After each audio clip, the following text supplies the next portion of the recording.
అందరికీ నమస్కారం. మన కవితాస్ గ్లోబ్ ఛానల్కి స్వాగతం. ఈ వీడియోలో ఈసారి మా ఇంట్లో నేను చేసుకున్న వరలక్ష్మి వ్రతం మొత్తం మీతో షేర్ చేస్తున్నాను. వరలక్ష్మి వ్రతం అంటే పూజ రోజు ఒక్కటే కాదు కదండి, ముందు రోజు నుంచే ఇంట్లో పనులన్నీ మొదలవుతాయి. అలా ముందుగా ఇల్లంతా ఒకసారి శుభ్రం చేసుకున్నాను. ఇల్లు ఊడ్చి తుడిచి ఎక్కడ ఏది ఉంటే బాగుంటుందో చూసి సర్దుకొని పండుగకి ఇలా కాస్త నీట్గా చేసుకున్నాను. పూజ రోజు ఉదయం హడావిడి లేకుండా ముందు రోజే వీలైనంత వరకు అన్ని పనులు పూర్తి చేసుకున్నాను. ఇక అమ్మవారు కూర్చునే ప్లేస్ని గోమయంతో అలికాను. అమ్మవారు కొలువు తీరబోయే ప్రదేశం కాబట్టి ఆ ప్రదేశాన్ని కూడా శుభ్రంగా సిద్ధం చేసుకున్నాను. ఇలా ముందు రోజే నా ఏర్పాట్లన్నీ పూర్తవుతున్నాయి. అమ్మవారిని కూర్చోబెట్టిన ప్లేస్ అయినా ఏదైనా పూజకైనా వ్రతాలకైనా సరే శుద్ధి చేయటానికి ఎంతకంటే గోమయం కంటే గొప్పది ఇంకేమీ లేదని మన శాస్త్రాలు చెబుతున్నాయి. అమ్మవారి అలంకరణ కూడా మొదలుపెట్టాను. అమ్మవారికి చీర కడుతున్నాను. ఈసారి అమ్మవారికి ఈ చీరను ఎంచుకున్నాను. చీర కట్టిన తర్వాత నెమ్మదిగా అలంకారాలన్నీ పూర్తి చేసుకుంటున్నాను. అమ్మవారి అలంకరణ ఎంతసేపు చేసినా ఎంతగా చేస్తున్నా ఇంకా ఏదో ఒకటి ఉంటూనే ఉంటుంది. చాలా టైం పడుతుంది. మన సాంప్రదాయంలో ఏ పని మొదలుపెట్టినా మొదట ఓంకారంతోనే మొదలు పెడతాం. అందుకే అమ్మవారిని కూడా తయారు చేసే ముందు బియ్యంలో అమ్మవారికి ఓంకారం రాసి అమ్మవారిని తయారు చేయటం మొదలు పెడుతున్నాను. అమ్మవారిని తయారు చేయటం, అమ్మవారిని అలంకరించటం ఇది ఎంతసేపు అయినా అలా జరుగుతూనే ఉంటుంది. అమ్మవారి అలంకారం పూర్తవుతుంది అనుకునేటప్పుడు ఇంకేదన్నా చేస్తే ఇంకొంచెం బాగుంటుంది కదా అని అనిపిస్తూనే ఉంటుంది. చీర కట్టిన తర్వాత ఒక్కొక్కటిగా అమ్మవారికి నగలు, పూలు ఇలా అలంకరించుకుంటూ వస్తున్నాను. అమ్మవారిని అలంకరించే పని అంటే నాకు చాలా ఇష్టం.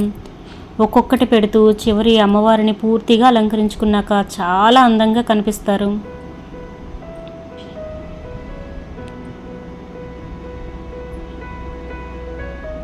ఎంత చేస్తున్నా ఇంకా చెయ్యాలి అనే అనిపిస్తుంది తప్ప ఇంకా సరిపోతుంది అనే భావన అసలు రావటమే లేదు. ఇక అమ్మవారి కోసం నైవేద్యాలు తయారు చేయటం మొదలుపెట్టాను. నాకు పూజలో నైవేద్యం విషయంలో ఒక ప్రత్యేకమైన ఇష్టం ఉంది.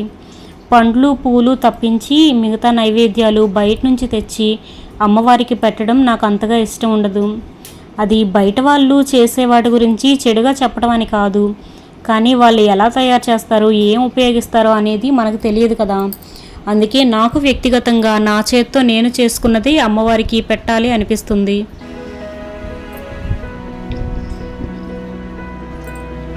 మనకి నచ్చిన వాళ్ళకి మన చేత్తో వండి పెట్టినప్పుడు ఎంత సంతోషంగా ఉంటుందో, మన చేత్తో మనం చేసాం, మనం ప్రేమతో చేసాం అనే తృప్తి ఎలా ఉంటుందో, అలాగే అమ్మవారికి కూడా నా చేత్తో నేను చేసిన నైవేద్యం పెట్టినప్పుడు నాకు చాలా సంతృప్తిగా అనిపిస్తుంది.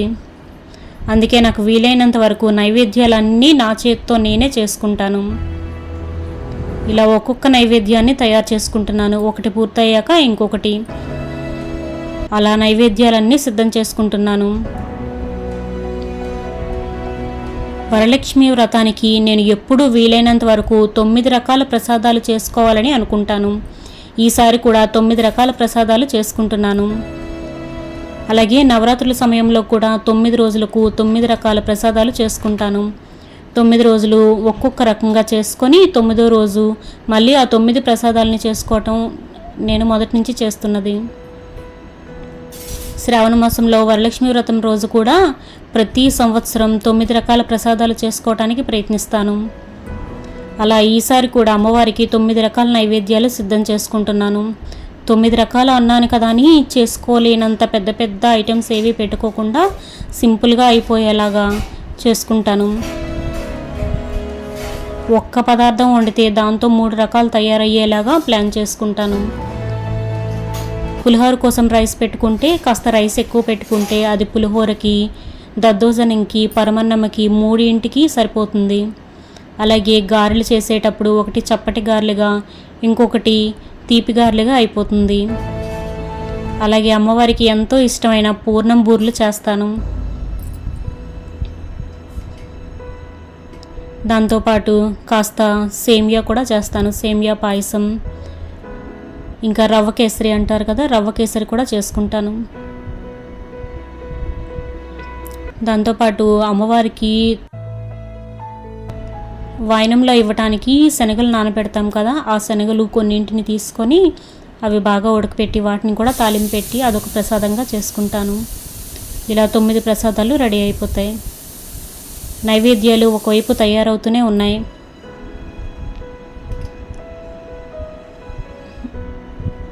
మధ్యలో అమ్మవారి దగ్గర కూడా ఒకసారి అన్నీ సరిగ్గా ఉన్నాయా అని చూసుకొని చిన్న చిన్న అరేంజ్మెంట్స్ ఏమన్నా ఉంటే చేసుకుంటూ ఉంటాను.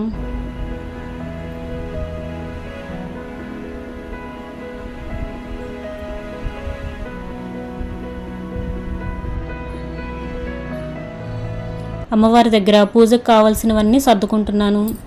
నైవేద్యాలు సిద్ధమవుతున్న కొద్దీ వాటిని కూడా అమ్మవారి దగ్గరికి తీసుకొచ్చి పెట్టుకుంటాను. ఇలా ఒక్కొక్క పని పూర్తవుతూ వస్తుంది.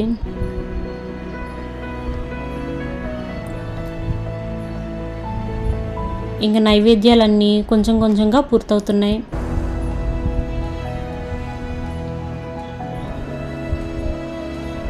అమ్మవారి దగ్గర కూడా పూజ సామాన్లన్నీ పెట్టుకుంటున్నాను.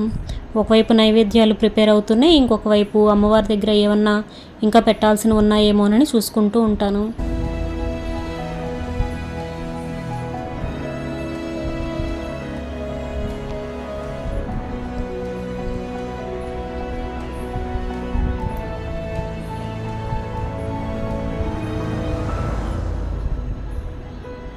నా చేత్తో నేను చేసుకున్నవి అమ్మవారి ముందు పెట్టినప్పుడు నిజంగా చాలా సంతృప్తిగా అనిపిస్తుంది. పూజ ఎంత సింపుల్గా ఉన్నా మన చేత్తో చేసిన చిన్న నైవేద్యం అమ్మవారి ముందు పెట్టినప్పుడు నాకు కలిగే ఆనందం మాత్రం చాలా ప్రత్యేకంగా ఉంటుంది. అలాగే పూజ అప్పుడు కూడా పూజ చేసే వ్రతకల్పం అప్పుడే కాకుండా కొంచెం ముందుగా చదువుకుంటాను. దాంతో నేను ఏమన్నా మర్చిపోయినా సరే మళ్ళీ వ్రతకల్పం ద్వారా మళ్ళీ గుర్తొస్తుంది. అమ్మవారికి ప్రదక్షిణ చేయడానికి కాస్త ప్లేస్ కూడా వదిలేసి మిగతా ప్లేస్లో అమ్మవారిని పెట్టుకుంటాను. ఇలా అన్నీ చూసుకుంటూనే ఇంకొక వైపు నైవేద్యాలు కూడా కంప్లీట్ చేసుకుంటూ ఉంటాను.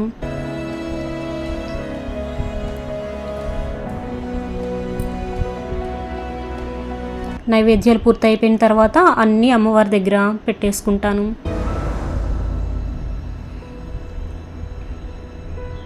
అయితే పూజ చేస్తున్నప్పుడు నేను వీడియో తీయలేదు. నిజం చెప్పాలంటే ఆ సమయంలో వీడియో తీయాలనే ఆలోచన నాకు అసలు రాలేదు.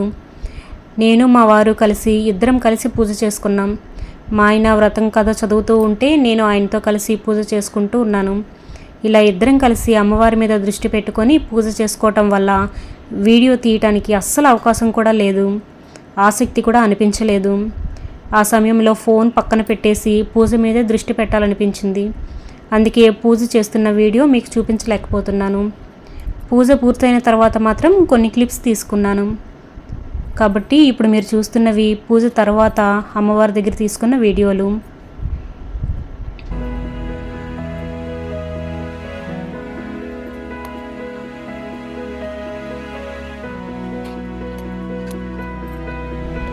ఇక పూజ పూర్తయిన తర్వాత నేను చేసుకున్న మరో ముఖ్యమైన పని ముత్తైదువులకి వాయినాలు ఇవ్వటం కోసం తాంబూలాలని సిద్ధం చేసుకుంటున్నాను.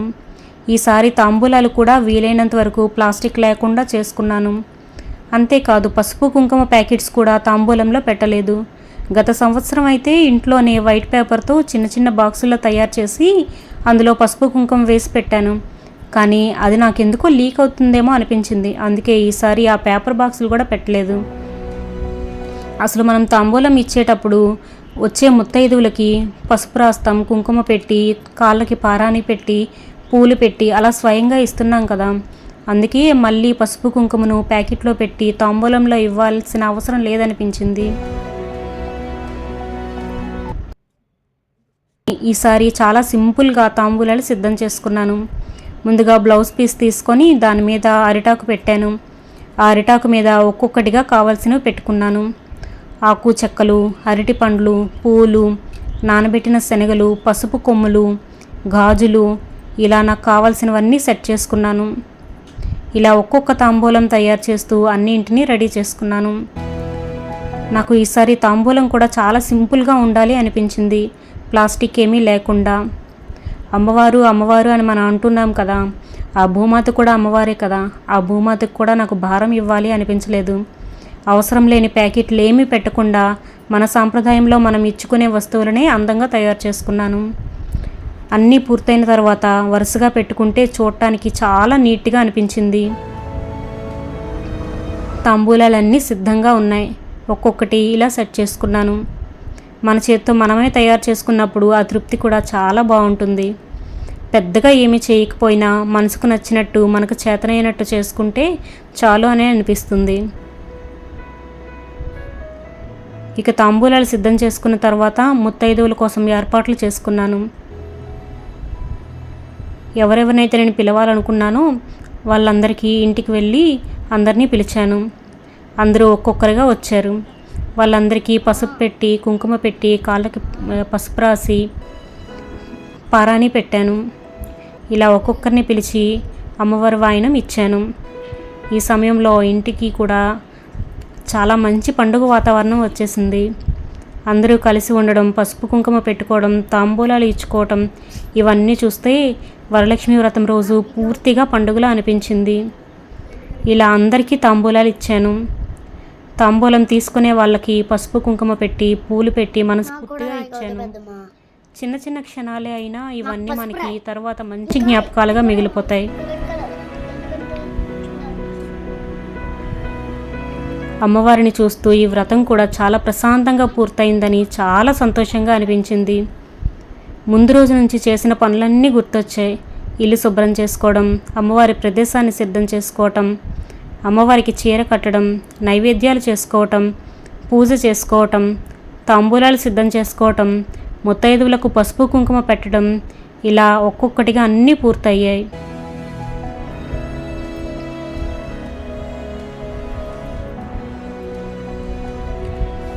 ఇంకా సంతోషంగా అనిపించిన విషయం ఏంటంటే ముత్తైదువులతో పాటు చాలామంది బాల పేరెంటాలు, బాల త్రిపుర సుందరి దేవిలా చాలామంది చిన్నపిల్లలు వచ్చారు.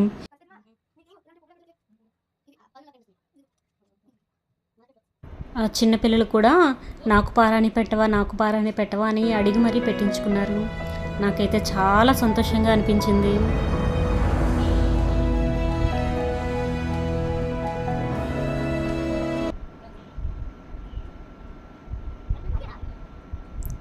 పెద్దవాళ్ళ కంటే చిన్నపిల్లలే ఎక్కువగా ఉండటం నిజంగా చాలా ఆనందాన్ని ఇచ్చింది.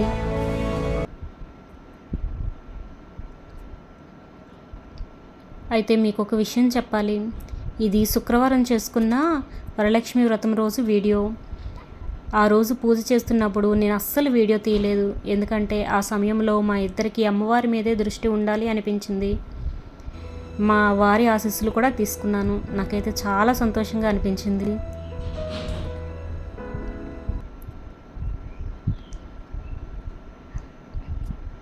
ఇంట్లో గెస్ట్లు ఉండటం వల్ల తర్వాత రోజు తీసుకున్న కొన్ని వీడియోస్ ఉన్నాయి. అందుకే తర్వాతి వ్లాగ్లో మీకు పూజకు సంబంధించిన ఇంకొన్ని వీడియోలు, గెస్ట్తో జరిగిన కొన్ని విషయాలు కూడా చూపిస్తాను. ఈ వీడియో మాత్రం నేను శుక్రవారం చేసుకున్న వరలక్ష్మి వ్రతం రోజు ఎలా గడిచిందో మీతో షేర్ చేస్తున్నది.